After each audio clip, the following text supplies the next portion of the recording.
This week on Buffering, we're talking more about AI slop and what specifically organizations can do to prevent this and enable your employees.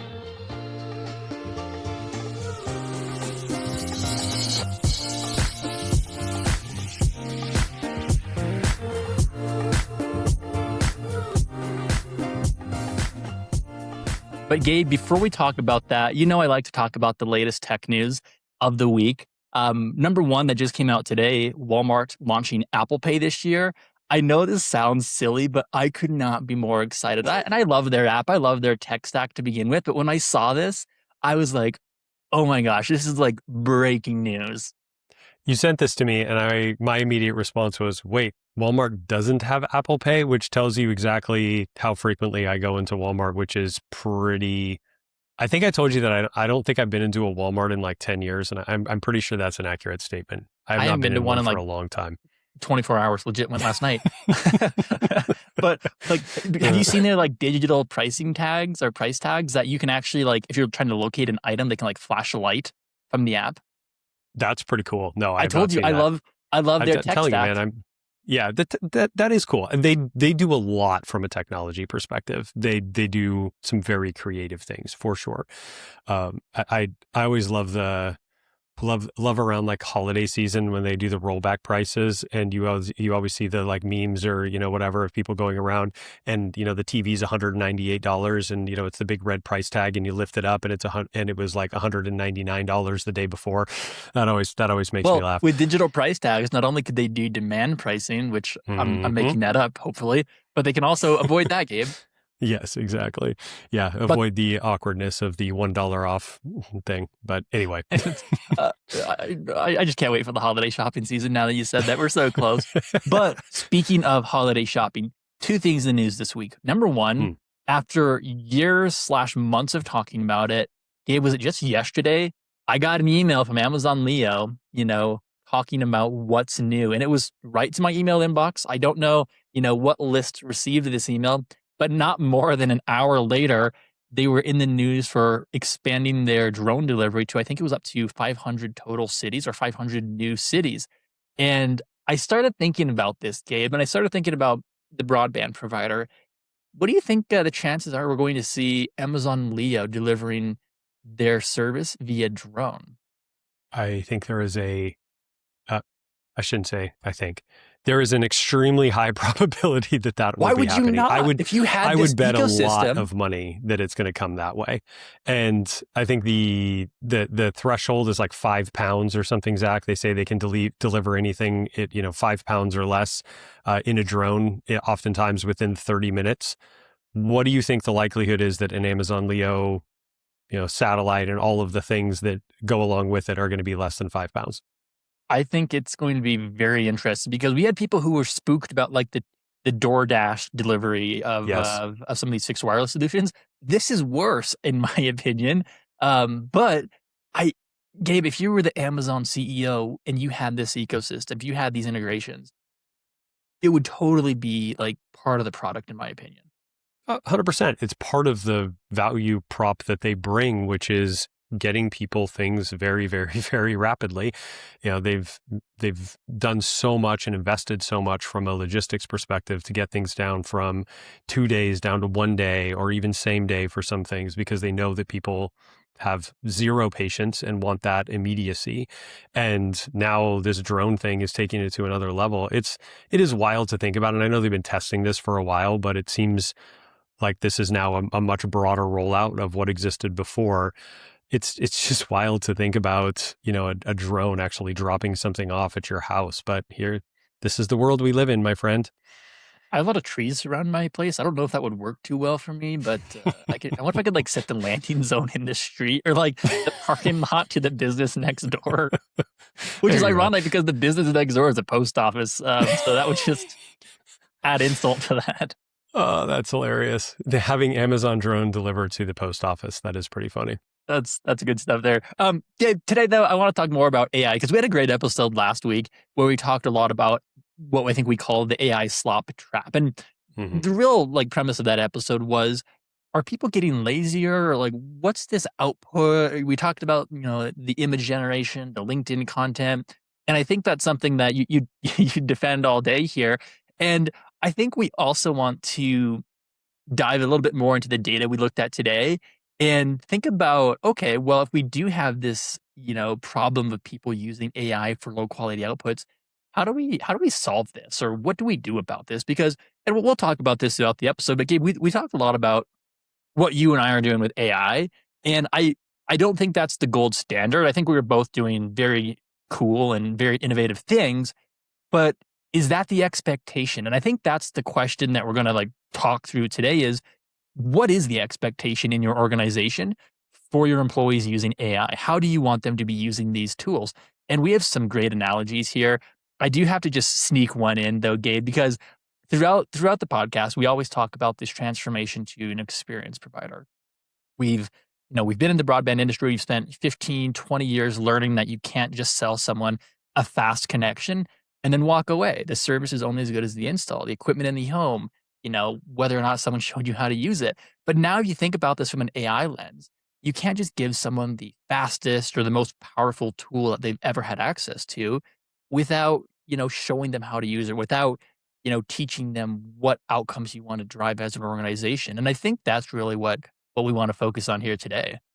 Yep, absolutely. And for the record, I make no apologies for anything that we said last week around AI slop. I am not sorry about anything that we said. But in all seriousness, I think it was a very good conversation last week. It was a little bit of a ranty episode, Zach. I listened back to it on the way to the airport this week, and I was like, man, we were a little bit fired up. I feel like LinkedIn caught a lot of strays last week in our AI slop trap discussion. LinkedIn, I will totally stand behind what I said about LinkedIn. Yeah. But to your point, what is the next step here? It's not just about enabling a single person to be a good user of AI. How do we ensure that we are broadcasting that broadly across the entire organization and building everybody's skills up, making sure that everybody is, getting to that level? I think part of this too is, identifying, and I think we're going to talk about this a little bit as we go through the episode, but who are the power users inside the organization that are going to be really enthusiastic about this, that are going to then go and teach others how to use it? I have some very specific examples that I can talk to, since that's some work I was just doing today. But it's certainly an opportunity to take a little bit of a step back, say, is it a will problem? Is it a skill problem? Is it some combination of both as to why people may not be adopting AI in the most effective way and falling back into the AI slop trap that we talked about last week? Yeah, and just to kick things off, one of the things I want to bring up here is, I think last week we talked a lot about this character flaw, right? But the data also tells us that there's an actual training gap within these AI solutions, where you have employees in these studies saying only a third have been or felt properly trained on AI. Of that, 18%, reported no training at all. Some of these, the employees too had, no real clear standard of what a good AI use case looks like. So if you don't have that quality bar, if you don't have that leveling, I would say that slop is almost an expected outcome there. You don't have that platform in place as to how people should be using or interacting with these new solutions. And then the other thing too, I mentioned this, Gabe, you and I are probably not the gold standards here. Like I said, we have very cool use cases. We've gone out and done some amazing things. But I don't think the message was use it how we use it, right? There's so many different ways to use these systems. And sure. of course, use it. Like I will say, we're not producing slop, so stick to that. But like I said, I think there's more of a learning gap here. And as much as I love to publicly shame bad AI use, it doesn't produce better prompts at the end of the day. So what can we do to improve this? What can we do to not only, minimize the AI slop we talked about last week, but set your organization up for success? How do we level set with your employees? And let's call it that. How do we build this leveling guide for your employees to be the best AI users your organization has? Gabe, you're known here for many talents, many skills. How can we take those talents and skills and spread them throughout the organization? Because we can only hire one Gabe Peterson, but with these tools, I think we have the ability to to multiply with Gabe GPT, of course. Yeah, for sure. It is definitely about, how do you amplify the people who are enthusiastically using these tools? How do you shine a spotlight on the work that they're doing, encourage them to continue to push, but more so encourage them to share broadly the work that they are doing? There was a word that you used a couple of times, Zach, and it was new. And that's a very important word here because all of this is so new. And we are still figuring out, how to leverage these tools because they're changing so rapidly that the pace of development in AI is just insane. I don't know if you're feeling this way, Zach, but I feel like every time I open up X, everybody is talking mad crap about Claude now and how everybody is now switching back to they're switching over to OpenAI and the Sol 5.6 model. And I'm just like, oh man, I thought I was on the cutting edge. And now I'm feeling like I'm way behind because everybody's talking about how they've switched to these other models. And there's a long conversation to be had about, LLMs and commoditization and all that sort of stuff. But it's, again, all of this stuff is just changing so rapidly that it's frankly hard to stay on top of it and hard to stay in front of it. I agree. It's, you should be using Fable 5 then, Gabe. This is what I'm hearing. I don't have that kind of, I can't burn that kind of usage, man. I'm up to Opus 5 pretty much on everything that I'm doing these days, but that's a much more cost-effective model. I still love like when you log in, it's like Fable 5 and you're doing like the most basic prompt and you almost send it and you're like, it does like notify you now like, hey, you're on Fable 5 and you can like backtrack. I just love those. Hey, dum-dum, don't rewrite this email using Fable 5. Yeah, that's nice of the AI to not burn a bunch of tokens for you. Yeah. Gabe, a few episodes back, quite a few episodes back, we did a podcast episode with one of our customers here, and we talked about a phrase from a Navy captain here, where it was the importance of operations and your Navy vessel, and it started with your ship, your crew, and then yourself. And I think on last week's episode we did a good job about talking about ourselves, but we need to rewind a little bit here and talk about the ship. What is your ship? And this is really just your organization's shared capabilities. From an AI perspective, this could be a prompt library. This could be, involved with the person who wrote them, workflows that anyone else can run. But it's something, from an AI perspective that your entire organization has that's a published standard of good. And then I think from a shipmate perspective, Gabe, this is where you might come in, your colleague's capability, teaching the person next to you, talking about what failed, not just the wins, of course, handing over the prompts that work or the tools that work as well.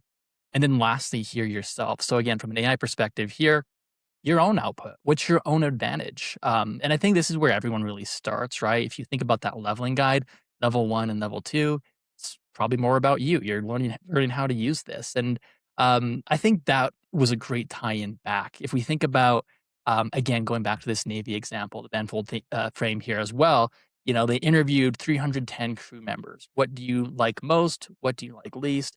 What is one thing you can change? And what they found when asking that question was that their ship's crew wasn't incapable. They were just disengaged. They had the talent on the ship already.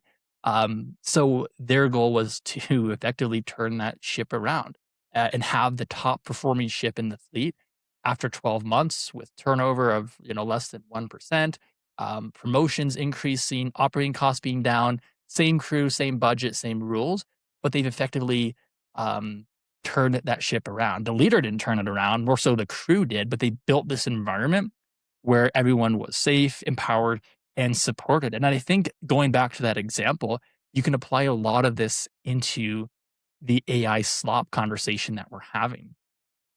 Yeah, I agree with that. And a good opportunity to kind of give maybe some very specific examples. Zach, you talked about these just a moment ago, but just to circle back to them, the prompt library. That to me is something that is a pretty baseline thing that, Zach, you have a bunch of prompts that you use on a regular basis for creating mock-ups of websites or analyzing websites. I have similar ones for, similar activities, as well as maybe things like e-com analysis and, really trying to understand what our customers, websites are putting in front of them. We have these things that we've created.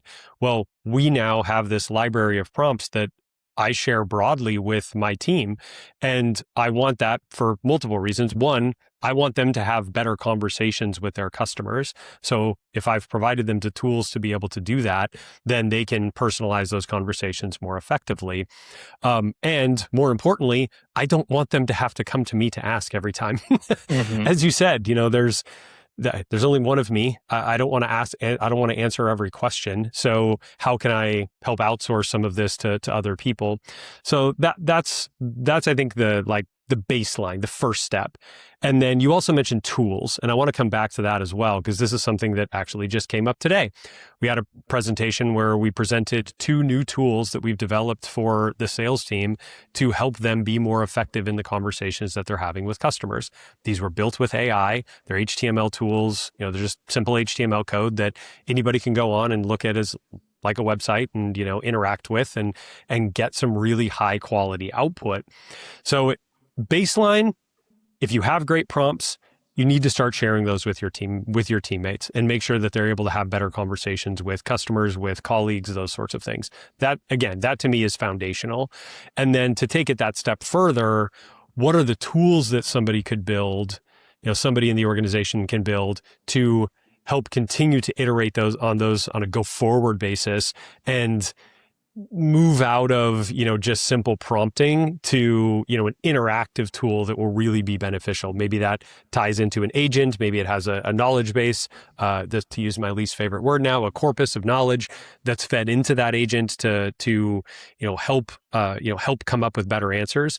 Those are the things that I think are really exciting and can be, trying to think of the right word. I guess, just they can help accelerate this within the organization. It goes from, to your point about self to shipmate to ship. That's where you start to get into, the entire ship adopting these things because you've made it easy to leverage and encourage the people who started out and were enthusiastic about it to continue to push that forward. Yeah, and if we think about this, so I talked through, what an AI rollout would look like in that same scenario. If we talk about the inverse here and what you should not do, if you think about your ship, the capability lives in 3 people's heads and it walks out the door when they do. Nothing was written down, nothing was documented, nothing was shared. We don't want to do that from an organization. If you think about your shipmates, your crew, if I'm sitting around watching someone struggle with something that I've solved in March, that's no good for the organization. Being the person who's fast is leverage, I guess. But at the end of the day, this is, again, a knowledge that you need to share with your shipmates here. And then, of course, being, oneself, that's effectively the ceiling. We don't want to do that either. You get very good, but nothing you've learned leaves your laptop. Gabe, I try to do a good job at sharing things with my crewmates here and with the broader organization as well. I think you do too. But I will say, I think when I started out, I was very much, I got very good at something in AI. And I didn't share it, or, it stayed on my laptop. And, slowly I've got into publishing and sharing and, getting this out there. But again, invert what I just talked about there. Leverage your organization's shared capabilities, prompt libraries, whatever that may be, and think about that broader outcome that lives outside of your single laptop or your single brain. And from a leadership perspective, leaders have to give grace and space for employees to do this and for things not to be perfect. I think that's the other bit of this is going to be a very iterative process, especially as people are learning and growing into this. This was a conversation that came up with a customer this week. We were talking specifically about AI tools and what they're using and what they're not, and who's using what, and where this expertise sits inside of the organization. And my feedback to them was, you need to get these champions inside of the organization that are enthusiastic about it, and then they're going to go out and teach people how to actually use these, versus a mandate from above. I think all of us have been in organizations where, there's some mandate that comes down from on high to use a particular tool or change a particular process. And sometimes that works and sometimes it doesn't, but if you're building it up from the bottom as well with these, people that are actually using the tools and making these changes, and then also celebrating those as well, celebrating the wins, but also maybe just, I think you said this earlier too, Zach, but sharing the losses or even potentially celebrating the losses of, hey, I tried this, it didn't work out, but these are the things that I learned from it that are going to help me, do better the next time. Absolutely. And yeah, I think we should talk about more of that enablement gap now as well, and why this gap even exists here as well. But I think oftentimes too, we see that the training might arrive after the tool. And there was a study on this that said 16% of individual contributors and 20% of managers are actually trained before the rollout. So it's a very small it's a number. Shockingly low percentage. Yeah, of people. And Gabe, I think we've all seen this, with different tools, outside of AI specifically too. That's like, hey, here it is, and like join us for training next week. Not a big fan of that, but I also think that in a lot of these cases, that training or that enablement isn't necessarily tied to the job. And this was shown in that same study where 85% of the respondents said that they don't see how that AI tool is actually going to impact their role. That's such a challenge I think that is probably the biggest challenge with AI training is it feels very generic, to your point, and doesn't necessarily feel tied to how you're doing your job because it's so broad. You can literally do anything almost with the technology.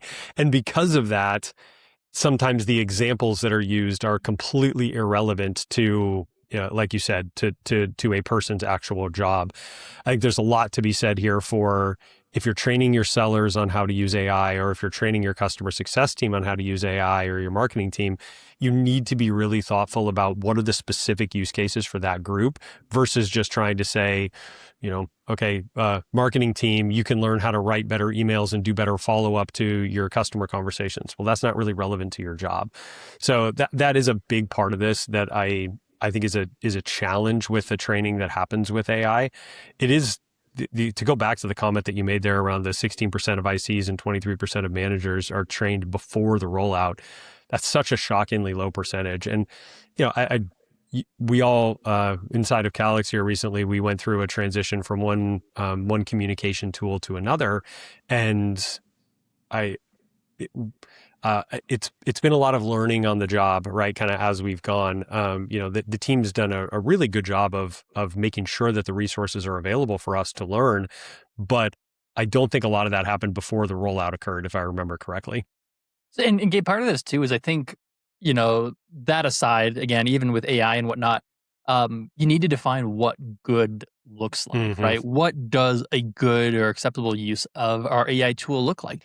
And I think that's where I go back to the leveling. Before we get into leveling, we have to talk about the forklift example here, Gabe. Oh, this is such a good example. If you want to talk through it, I'll turn it over to you because I am not a certified forklift operator. Nor am I. But as we were preparing for this, we came up with this analogy and I quite liked it. So if your company went out and hired a new forklift driver, you wouldn't let that new hire drive a forklift without hours of training and a card in their wallet. But companies will hand that same person day one a tool that can generate a customer-facing email. It can generate a churn recommendation with a link. It can generate content that's actually seen by your customers. And it's oftentimes a wash your hands, have fun with that. And sometimes we regulate the risk that we can see. So to use the forklift example, if you give somebody who doesn't know what they're doing a forklift and they, cause a bunch of chaos in your warehouse, well, you can see that risk. You can see that problem. With AI, it's a little bit harder to see, but it does seem insane that you would give a tool to somebody with no context and no training and no knowledge and just let them, out into the wild to do whatever it is that they're going to do. And Gabe, another example here I like to think about is the ski hill. And this was just a conversation I had yesterday with a colleague. one of my favorite colleagues here, Kristen. I don't know if she listens to the podcast, so we can say whatever we want here. But she's been on the podcast, so I hope she's been on the podcast. I hope. But I used the example of, do you ski, Gabe? I don't ski. I didn't grow up skiing, and so I've only been skiing, I think, once in my life. So I do not have a lot of experience skiing. At the highest level, I'm not going to invite Gabe to go on a black diamond tomorrow. Number one, there's no snow for a few more weeks. But number one, Gabe's never gone skiing, so I can't expect him to start on black diamond. No, please don't kill me. Yeah, I have a wife and routes. family. I don't want to die on a black diamond. That sounds terrible. And where would Gabe and his family actually start if they were skiing? They would start on the bunny slopes, right? The magic carpet that takes you up the hill and you can kind of just ski back down.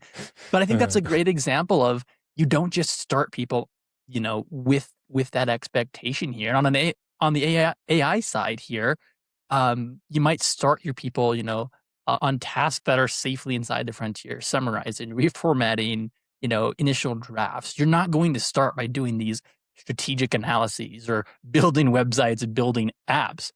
And then again, going back to the skiing here too, when you go skiing, all the runs are marked green, blue, black. And that's how you know the difficulty before you commit. And I think from an AI perspective, or even, a broader enablement perspective, what does that difficulty map look like? Is it green, blue, black? Is it an expert, But what is the actual map there? And then, of course, when you ski, there are boundary ropes. Ski patrol does exist, not to stop you from skiing, but to keep you from, falling off a cliff, right? So the AI perspective here, Gabe, these are guardrails. They're not bans. They're not blocks. It's a blanket policy is not closing the mountain here. But I think that's, the way I look at this here is, if you're thinking about skiing, you think about AI enablement, you're not just jumping to the final. You don't just jump to the final, I think about the Olympics too. You don't just pick up your gold medal, right? You have to train, you have to build up to that point. It's the same with all of these examples. And by the way, what's the first thing instructors teach you when skiing? It's how to fall. So teach people how to catch a bad output. Teach them how to validate the data. I just think there's so many, comparisons here between skiing and AI enablement here. But like I said, you have to start somewhere. You can't be expected to go on those double black diamonds like Gabe. Yeah, again, you don't want to see me die on a ski hill, or at least I really don't want to see that. I love this analogy, and I think it's very appropriate, for this conversation for sure. The other, and to bring it to like a really specific use case here or example. So I think, Zach, you and I both started with simple prompts. Then we got better at prompting. Then we were getting better output. Then we started using some of the more built-in agents like the researcher and analyst agent, and really started to get some better output there. Then we started building our own agents. So, but then there's also things that are still complex and beyond me. Like just to talk about a failure, since we talked about sharing our failures. Have you used Power Automate or tried to use Power Automate at all? What a cluster! That is no good. The way I use Power Automate is by telling Claude to take control and use Power Automate. I hate Power Automate. It sucks, and it drives me crazy because the AI tools keep telling me like, hey, you should use Power Automate for this, and so I've tried to build a few things, and I don't know if it's just me and I'm too stupid to figure it out, or maybe I don't have enough training. So I'm the beginning skier trying to go down a double black diamond. But like Power Automate to me is double black diamond. I just don't even know what I'm doing. I keep failing. I keep crashing, but I'm pushing myself to try and get to that point, and still trying to get better at these things. But there's some things where I just continue to, hit this block or fail. So I end up having to, go around and do it a different way. And I don't know if that's a training issue or if that's just me being not smart enough to figure this out. But I think it's a good example to bring it back into AI world of, something that, really, really I struggle with from a black diamond or double black diamond perspective. Well, Gabe, I think it goes back to the leveling here, right? You can't skip levels, right? Level 3 is still going to be built on a level 1. And by the way, the AI slop problem probably lives between a level 1 and a level 2, which I Yes. would argue is the easiest gap or the cheapest gap to close. When you think about, how you layer these on, level 1 might be this task assistance. Level 2 might be the directed craft. Level 3, the workflow integration. Level 4, delegated systems. Level 5, governed operations. But again, all this is going back to the ski example is moving from that magic carpet to the green run, to the blue run, to the black diamond. And by the way, you're not moving from, like I said, the magic carpet to the black diamond. I've never skied down a black diamond. To my knowledge, I've never skied down a black knowledge, but I would never jump to that immediately. And I think the mindset here to think about, Gabe, as we think about the leveling now, is a level 1 mindset's going to be, help me finish this thing, right? AI might be acting as your typist. The output's disposable. It might be single use. Level 2, that directed craft I mentioned, the output is as good as what I bring to it. So now we're bringing in more context. Let's get the job done, not just do a single one-off chore. Mm-hmm. And then when we talk about the workflow integrations, this is where I think about what recurring part of my week does this belong inside. The output starts to become a process. And then level 4, when you have that delegated systems, is I design and supervise the work rather than do it. I do a lot of this in my role today, especially with data analysis. Gabe, we've talked about this. I don't want to spend 5 hours, scrolling through Excel spreadsheets anymore. But that final step there, and this would probably be more of your mountain operations, but this is how the company works now. This is an organizational capability and not just something that Zack is doing in his role or Gabe is doing in his role. I do believe steps 4 and 5 there are interesting because it's where a ton of the value of AI lives, because you're improving business processes that are often broken and very manual. However, it's also where a tremendous amount of pushback happens inside the organization, especially if leaders don't come into the conversation and say, we know there's some manual processes here. We want to make those manual processes better because we're going to free your time up to do new and interesting and different work. If that conversation doesn't happen, then immediately employees are going to think they're just trying to automate me out of a job. And so there's going to be a tremendous amount of pushback, I believe, in those stages 4 and 5.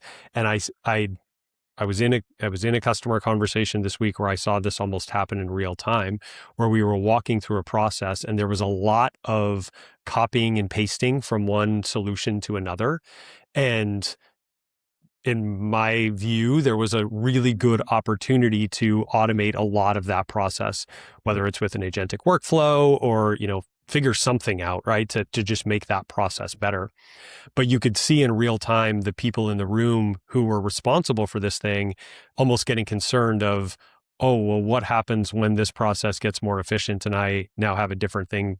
Now I have to find a new way to spend my time. That is scary for people. And if you haven't given them the space and the permission to have that conversation, then it's going to be a struggle, and the training piece of it almost doesn't matter because you're going to just get a tremendous amount of pushback from people. Yeah. So as we talk about the Monday morning playbook or the Tuesday morning playbook for our listeners here, I think a good place to start is, asking a couple questions, asking people, what part of your week do you dread? Hopefully it's not the Buffering podcast. What have you already tried with AI? And what is one thing you would change about how we work? You're going to get a lot of different responses, in these conversations. And it goes back to that Navy example. How do we not only turn that ship around as the captain, but how do we have the crew turn that ship around? Or what's the old Apple quote? Point it in the right direction here. But just to wrap this up here, Gabe, from an employee enablement, I think there's value in assigning these levels to your employees, or to your workflows even. And then again, going through that ski example, growing through that, improving your AI usage, your AI prompting, your task automation, your workflows, going through that and setting that example of what good is. I think there's a lot of value in doing that. And by the way, I don't know what good is. That's going to depend on the organization, depend on your business objective too. But For sure. I would have multiple examples of what good is. And maybe opposed to a policy map or a policy PDF, you have that permission map. Going back to the ski example, what's your green route? What's your yellow route? What's your red route on here as well? Ideally, you'd want people moving more into those green paths and starting there. But you could also do things like setting up a lab, have people who dedicate time each week to develop and ship these artifacts. People who are already experimenting, what can they do to deliver this to your broader organization? And then finally, you've got to have that show. Can we pause on that one really quick, Zach? Yeah. The standing up a lab. I love this idea, and I think this is something that every business should be looking at. And it's probably the number of people in the lab here are proportional, obviously, to the size of the organization. So, if you've got 100 people inside of your org or 50 people inside of your org, maybe two to three people make sense in the 50-person group. Maybe, 5 to 7 makes sense in the 100-person group. But you also need to keep these groups tight. So if you have a larger organization of maybe a few hundred people, perhaps there are multiple labs, across different parts of the organization. Although I do really like cross-pollinating those lab groups as well. If you're going to stand up multiple labs, it makes sense in my mind to say, let me grab somebody from sales, let me grab somebody from success, let me grab somebody from engineering. So that way they're cross-pollinating ideas as well. I think that's really important. It can't just be, hey, I went and grabbed 5 people from my engineering team. Like that. I've never heard someone say that their best work comes from a siloed organization. I've never heard that, Gabe. Well put, my friend. Yeah, that's a great way to say it. It needs to be, and it's also going to encourage that cross collaboration between teams as well. So I just wanted to hit on that because I think that's such a good point of, how do you actually put this into practice? It's starting with a few people, a few hours a week, and look at what they're shipping. The mandate is to ship. It's not to get together and talk about theoretical stuff. You need to have a clear action item of shipping artifacts coming out of that meeting. I mean, to sum up this episode, Gabe, if the AI output coming out of your organization looks like slop, I wouldn't go, immediately to asking what's wrong with my people, but I'd go back to, well, this is the same crew that's, hit every number, have done everything we've asked them for. I would think more about what have we given them, from the training and the enablement, the standard, the purpose, the permission to go out and do this, the map of your mountain, if you will. Have you told them which run is next? And again, I think, yes, there is a slot problem out there that we see, but we also have this training and enablement gap. And like I said earlier on, it's your ship. Don't turn it around as the captain, but turn it around with your crew. Well, it's typically not going to get turned around again just from a management mandate.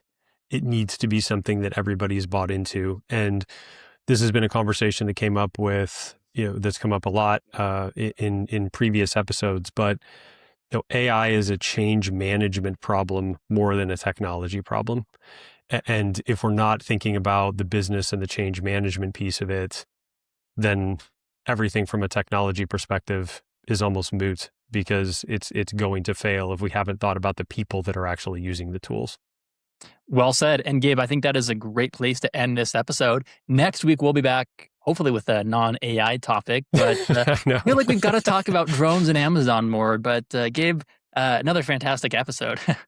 Yeah, I think hopefully this was a good one, paired 1-2 with the episode from last week, and again, I make no apologies for last week's episode. I think it was a good conversation. I want to know what AI slop set you off last week, Gabe. I'm sure there's something out there that did this. Yes, for sure. But I think this is a really good pairing to that episode of, hey, we're not just ranting about the AI slop problem and is AI making us dumber, but what are the ways that we can build structure in an organization to use AI to continue to make us smarter and build that structure and durability, I think is a good word here. How do you build a durable relationship? Zach, a phrase you used earlier in the episode was, okay, this is in just one person's head or two people's head, and as soon as they walk out of the organization, all of that knowledge leaves with them. That is disaster. It's a disaster in any scenario, but especially when it comes to AI, because this is moving so rapidly. Like, you need those people that are out there encouraging other people to use it and bringing them along, versus just trying to keep it all insulated in their little world and in their walls. Well said, Gabe. And thank you everyone for tuning in to Buffering today. If you enjoyed this episode, don't forget to follow us on your favorite podcast app and to share it with your friends and colleagues. And for more insights and updates, be sure to connect with Gabe and I on LinkedIn.